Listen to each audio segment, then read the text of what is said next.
Hello everyone! Welcome to our podcast. We are from Group 3 and today we will discuss about the Mona Lisa painting and the Renaissance. Before we start, let us introduce ourselves. I'm Viola Tarisa Bilkisa Zahra. My student number is 123251120. My name is Greta Clarissa Engi. My student number is 123251067. And I'm Reva Rosalinda, and my student number is 123251108. Okay, so I'm gonna kick things off by talking about the man behind the Mona Lisa, which is obviously Leonardo da Vinci, and I feel like a lot of people know the name but don't really know why he's such a big deal. So do you know guys that Leonardo da Vinci is the definition of Renaissance man because he wasn't just a painter, he was a scientist, an engineer, an architect, and basically someone who could do almost everything. And what makes him really special is how all of that knowledge connects indirectly in his art. Like in the Mona Lisa, it looks and feels so real. Okay, so when he was painting, he was basically thinking like a scientist. Yeah, exactly. Because Leonardo da Vinci really studied how light works. Like he even dissect human bodies to understand anatomy, and he observed nature in a very detailed way. And you can actually all of his in this work, like in the Mona Lisa, he wasn't just painting what he thought a face looked like, but he was painting based on what he truly understood the face to be. Okay, but I've heard this term sfumato thrown around a lot when people talk about the Mona Lisa. What even is that? So, sfumato is one of his the best techniques. Like it means smoky in Italian. He blend everything so softly, so it looks so, smooth and natural. Why does this matter? Because in real life, we don't see sharp line between light and shadow. Everything is soft. That's why the Mona Lisa feels and looks so real. And that's also why the Mona Lisa, her smile feels so mysterious. Because it's slightly blurred, so we can fully read it. Notice the background of the Mona Lisa. Leonardo used a trick called aerial perspective. Have you ever noticed how mountains far away look blurry and light blue? Yes, I see that all the time. That happens because you are looking through miles of air and dust. Leonardo was a genius. He painted that hazy effect to make the background look like it goes on forever. Plus, it's not a real place, it's an imaginary wild landscape. Why choose a wild place instead of a pretty garden or a normal town? For contrast, he put a calm, civilized person in front of wild nature to make the painting feel mysterious and epic. It's amazing how much science he hid in there. But why is this the most famous painting in the world? Is it just because it's painted well? I'm curious too, like there are so many beautiful paintings from that time, like why is this one of the superstar? That was the history got crazy. For a long time, it was just a normal masterpiece. It became a global icon because of the theft in 1911. A man actually hid the painting under his coat and walked right out of the museum with it. No way. Did they catch him right away? No, it was a huge scandal. For 2 years, it was in newspaper all over the world. It was like a viral news story before the internet exists. People even visit the museum just to stare at the empty spot on the wall where it used to hang. By the time it was found, the whole world knew her face. It became the most painting in the world. Okay, so my first topic is the historical context of the Mona Lisa. Basically, what was happening when this painting was made and why it matters. The Mona Lisa was likely commissioned by Francesco del Giocondo, a wealthy merchant from Florence. Many people believed he ordered it to celebrate the birth of his son or the purchase of a new house. The painting was meant to portray his wife Lisa Gherardini. That is why it is also called La Giocondo. And Leonardo never even delivered it, which is kind of surprising. Exactly, but the bigger historical meaning is who commissioned it. During the Renaissance, art was no longer funded only by the church. Wealthy merchants and private families also beginning commissioning artworks. This shows the rise of individualism and personal achievement. Art became more personal. So even the commissioner already reflect a cultural shift. Yes, the background also has meaning. The rivers, mountains, and misty landscapes are often seen as a connection between human and nature. Lisa sits between both worlds, showing harmony between people and nature. Which is very Renaissance, humans as part of nature. Exactly. Her calm expression and mysterious smile are also linked to curiosity and the search for knowledge, values that were central in the Renaissance. So now let's talk about the Renaissance itself because you can't really understand the Mona Lisa without it. So the Renaissance happened around the 14th centuries to 17th centuries in Europe. And the word means rebirth because people started to bringing back the ideas from ancient Greece and Rome. Free bread from what?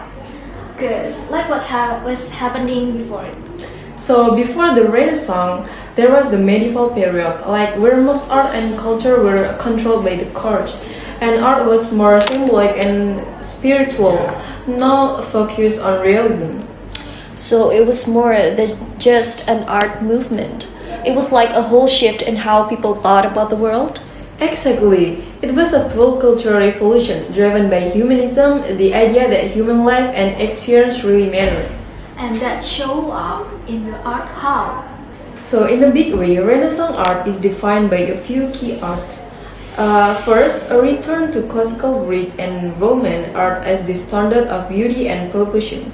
Second, as humanism. And third, the development of linear perspective, which completely changed how space and depth were shown in art. Can you explain perspective quickly? Because I know what it is visually, but I'm not sure how to describe it. Yeah, so before the Renaissance, paintings looked pretty flat, like almost a tapestry, with everything on the same level. So then artists developed a geometric system using a single vanishing point to create the illusion of depth on a flat surface. So what about the other giants like Leonardo, Michelangelo, and Raphael? How were they different? Think of them as a big tree. Leonardo was the science artist. Michelangelo was the master of the power. He loved showing off about muscle and intense emotion, like in his statue of David. So Michelangelo is the one who painted that super muscular Sistine Chapel ceiling? Exactly. His figures look like they are about to jump off the wall. If Michelangelo is drama, then Raphael is balance.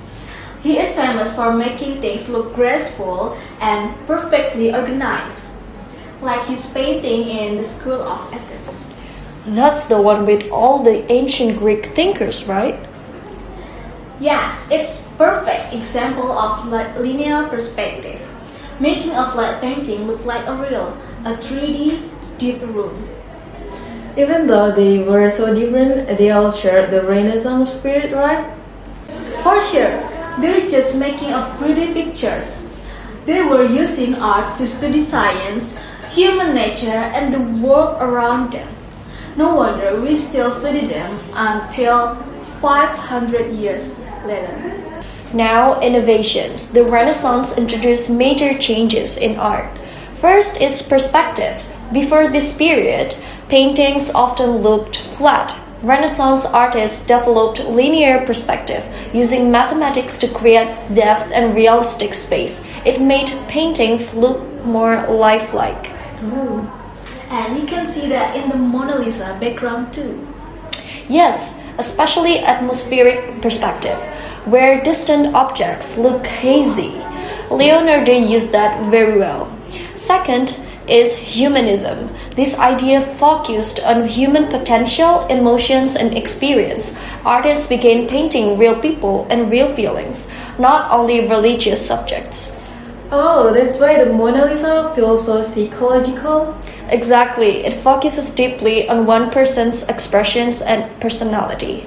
And the third is the scientific approach. Artists studied anatomy, geometric, and light to make art more accurate. Leonardo combined science and art in a revolutionary way. And that mindset influenced science later too. Yes, the same curiosity of the Renaissance later supported thinkers like Galileo and Newton. So, the Mona Lisa and the Renaissance had a huge impact on art after that. The painting influenced many art movements like Baroque and Romanticism. But Baroque looks very different, right? Yeah, but the basic ideas are connected. Artists like Caravaggio use light and shadow in a stronger, more dramatic way, but the idea came from the Renaissance. What about Romanticism? Romantic artists were interested in emotion and mystery, which you can see in the Mona Lisa too, especially in her expression looks very mysterious. So it influenced all of Europe. Yes, the Renaissance spread from Italy to many countries like France, Spain, and England.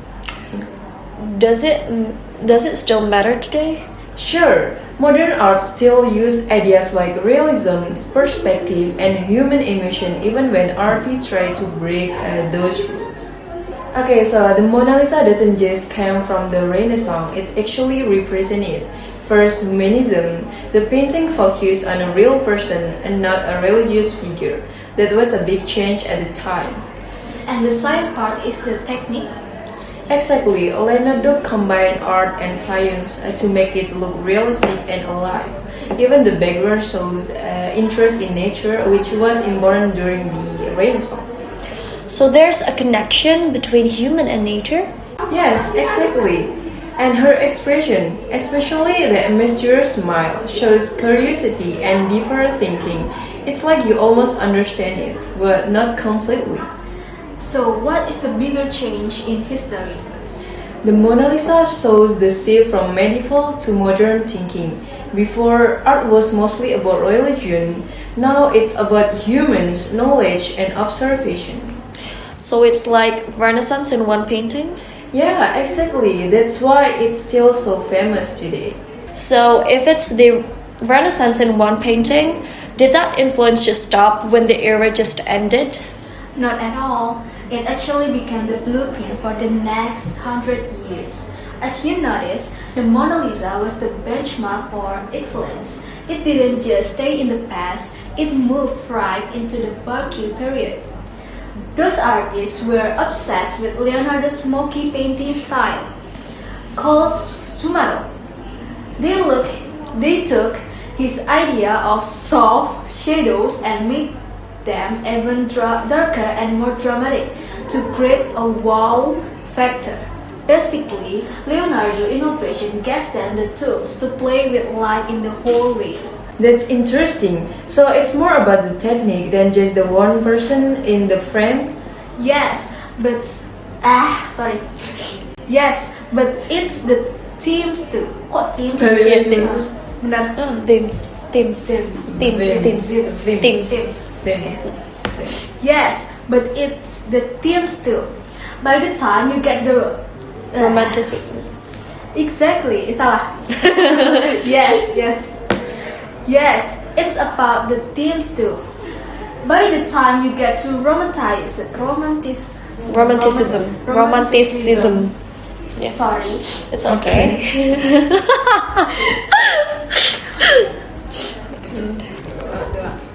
Yes, but it's the themes too. By the time you got to Romanticism, artists were looking at the feeling of the painting. So they were inspired by that mysterious vibe and the lasting impact it had on people.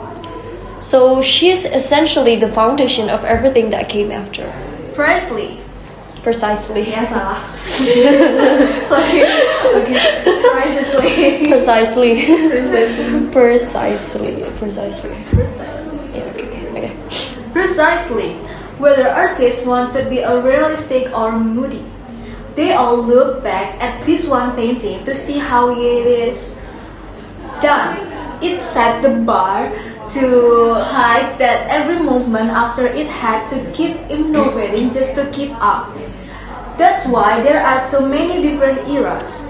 It's the original spark that keep art history moving forward for centuries. Wow, I guess that's why we still call it the greatest. Wow, I guess that's why we still call it the greatest masterpiece. Wow, I guess that's why we still call it the greatest masterpiece. Kok gini sih? Okay, ulang apa? Oh. Langsung I guess that. Okay. I guess that's why we still call it the greatest masterpiece. Yeah. Lastly, the Mona Lisa represents a huge cultural. Lastly, the Mona Lisa. Okay. Lastly, the Mona Lisa represents a huge cultural shift. It symbolizes. Okay. Lastly, the Mona Lisa represents a huge cultural shift. It symbolizes the movement from medieval ideas to modern thinking. The middle. Ulang dari awal atau the medieval? Okay. Lastly, the Mona Lisa represents a huge cultural shift. It symbolizes the movement from medieval ideas to modern. Anjir. Mereka mau lewat gak sih kayaknya? Okay, ulang. Dia nanti ke aneh lagi. Lastly, the Mona Lisa represents a huge cultural shift. It symbolizes the movement from medieval ideas to modern thinking. Lastly, the Mona Lisa represents a huge cultural shift. It symbolizes the medieval ideas to modern thinking. The medieval world focused mainly on religion and the church. The Renaissance focused more on the individual, nature, reason, and human potential. The Mona Lisa reflects all of that. So the painting proves that society was changing. Exactly. It shows realism, human emotion, scientific thinking, and individuality. Before the Renaissance, art mostly served religion. After it, art also explored human Okay. Yes, it shows realism, human emotion, scientific thinking, and individuality. Before the Renaissance, art mostly served religion. After it, art also explored human life and understanding. So it's not about the masterpiece, but also historical symbols. Yes, it represents the. Kurang satu. Yes. Okay. Yes. It's okay. Okay. Yes. Yes. Enggak, masih ramen. Oke. Okay. Yes, it represents values that still matter today. Curiosity, knowledge, appreciation of the individual. Okay. Yes, it represents values that still matter today, like curiosity. Okay. Yes, it represents values that still matter today, like curiosity, knowledge, and appreciation of the individual. That is why the Mona Lisa remains important even now. Okay, guys, that's all from us. Thank you for watching. Goodbye.